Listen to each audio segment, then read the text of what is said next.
You're sitting at your desk trying to get work done, but your mind keeps wandering. You're replaying that awkward conversation you had with a friend last week. You keep wondering, did I say the wrong thing? Or, what did they think about me?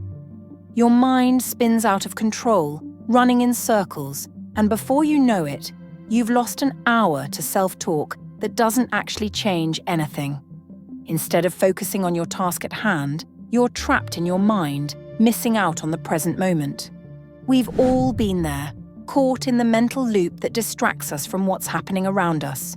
It's a common experience, but it's also a powerful one that can shape our reality in ways we don't even realize. So, what would happen if you stopped talking to yourself for just a moment and allowed yourself to truly be present in the now? Take the story of Anna, a woman in her mid-30s who spent years battling her inner critic. Anna had always been a high achiever, but for as long as she could remember, her mind was a constant storm of self-doubt. After a breakup in her early 30s, Anna found herself constantly over-analyzing her past relationships and worrying about her future. She would replay conversations over and over in her head, thinking, "Did I say the right thing? Why did I react that way? Am I worthy of being loved?" This kind of thinking isn't unique to Anna. So many of us spend our time locked in our minds, consumed by thoughts that keep us stuck in the past or paralyzed about the future. But what Anna didn't realize was that this constant inner dialogue was actually causing more harm than good. Every day, her thoughts about her worth, her relationships, and her future were preventing her from experiencing life fully. She was missing out on the beauty of the present moment. One day, after feeling exhausted from yet another sleepless night filled with endless thinking, Anna decided to try something new. She started practicing mindfulness. Instead of fighting her thoughts, she decided to simply observe them, recognizing that they didn't define her. Slowly, over time, she learned to pause and observe her thoughts as they came and went without attaching to them. Instead of diving deep into her inner dialogues, she would redirect her focus to what was in front of her, whether it was a walk in the park, enjoying a conversation with a friend, or simply feeling the warmth of the sun on her face. As Anna practiced this technique, something remarkable started to happen. She noticed that her worries about the past and future began to lose their grip on her. Her life started to open up, not because her circumstances had drastically changed, but because she stopped living inside her head. She was finally able to experience the present moment, the only moment that truly mattered. We all have an inner dialogue that runs in the background of our minds. It's normal to think about past experiences and plan for the future, but it becomes problematic when our thoughts start dictating our reality. Constant self-talk keeps us out of the present and in a loop of mental distractions and judgments. The mind, in its attempt to protect us, creates narratives that can either be helpful or harmful. Unfortunately, we tend to get trapped in those stories. For example, when we experience pain or discomfort, our mind will often start telling us that we can't handle it, that we will never overcome it, or that it defines who we are. This is a form of attachment to our thoughts, to our personal narratives, and to the stories we tell ourselves about who we are. And when we hold on to those stories, we reinforce our suffering. The truth is, thoughts are just thoughts. They are not facts. Our mind creates a constant stream of them, but they don't always reflect reality. In fact, many of the things we worry about never actually come to pass. Yet, we continue to build up stories that make them seem real, and this mental chatter pulls us away from living in the present. When we are able to quiet the mind and stop engaging with these thoughts, we can free ourselves from unnecessary suffering and connect more deeply with our surroundings and the present moment. One of the most effective ways to do this is through mindfulness. Mindfulness allows us to shift our focus from the mind to the body, from our thoughts to our experiences. When we practice mindfulness, we are not trying to get rid of our thoughts, but to observe them without judgment. This allows us to see them for what they are, temporary, fleeting, and not always in our control. The key takeaway here is that the mind, while powerful, is not the enemy. It's simply doing its job by generating thoughts, but we don't have to let those thoughts dictate how we feel. By practicing mindfulness, observing our thoughts without attachment, and being fully present in the moment, we liberate ourselves from unnecessary suffering. Just like Anna, who found freedom from her overthinking, we too can learn to be more present, to stop overanalyzing, and to start truly living in the now.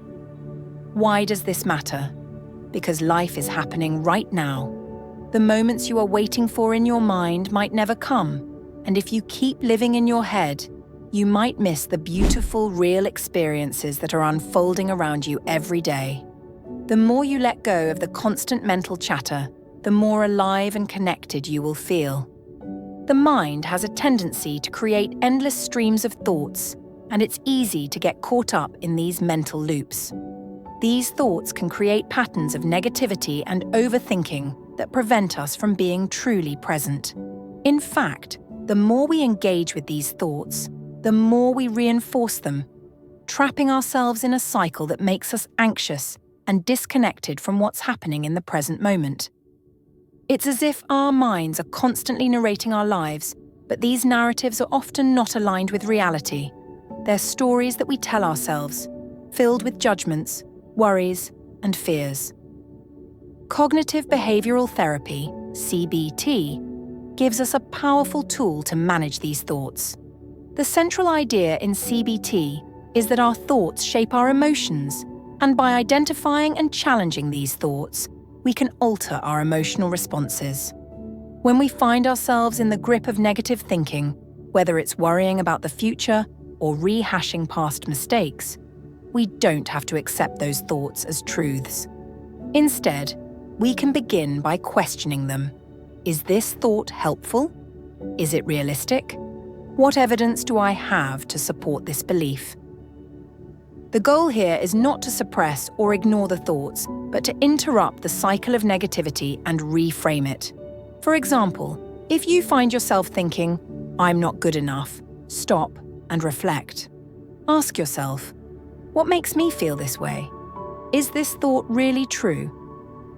Often, when we examine our thoughts more closely, we see that they are based on assumptions or fears, not on actual facts. By gently challenging these thoughts, we can replace them with more balanced and realistic perspectives. This process doesn't happen overnight, and it takes consistent practice.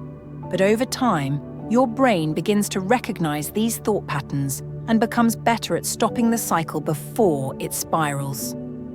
When you stop engaging with negative thoughts and replace them with healthier ones, you create more mental space to be present, to focus, and to live in the moment. While cognitive techniques like these help us reframe and control negative thinking, Marie Kondo's decluttering philosophy offers a wonderful analogy for simplifying the mind. We often carry around mental clutter just like we do with physical clutter in our homes. These are the thoughts, beliefs, and worries that no longer serve us, yet we keep them because they've become familiar. Marie Kondo's method for organizing is to ask whether an item sparks joy, and if it doesn't, we thank it and let it go. This is exactly how we should approach our thoughts. When you start to become more aware of your thinking patterns, you'll realize that a lot of the thoughts you hold on to don't add any value to your life. They don't spark joy in the sense that they don't help you grow or move forward. They just hold you back. By applying Kondo's method to your mind, you can begin to let go of thoughts that aren't serving you. These thoughts can often be set aside once we recognize them for what they are: unnecessary clutter. Letting go of mental clutter isn't always easy. There's a lot of emotional attachment to certain thoughts, especially those related to past experiences or fears about the future. But the beauty of this process is that when you start letting go, you open up mental space for more important things. You can begin to focus on what's right in front of you, the present moment, the people in your life, The techniques from cognitive behavioral therapy and Marie Kondo's approach to decluttering both emphasize the importance of awareness and intentionality. By being mindful of your thoughts and actively choosing which ones to keep and which to discard, you can stop the endless cycle of mental chatter that keeps you from being present. This practice also involves being kind to yourself, understanding that letting go of certain thoughts is a form of self-care. Just as you would carefully choose which physical items to keep, you can choose which thoughts to nurture and which to release. In addition to reframing and letting go, there are other practical tools you can use to quiet your mind and focus on the present moment. Mindful breathing is an excellent way to reset when you find your mind spiraling. By focusing on your breath, you draw your attention away from the mental noise and back to the simple act of being alive in the moment. Breathing exercises help activate the body's relaxation response, slowing down the heart rate and calming the mind.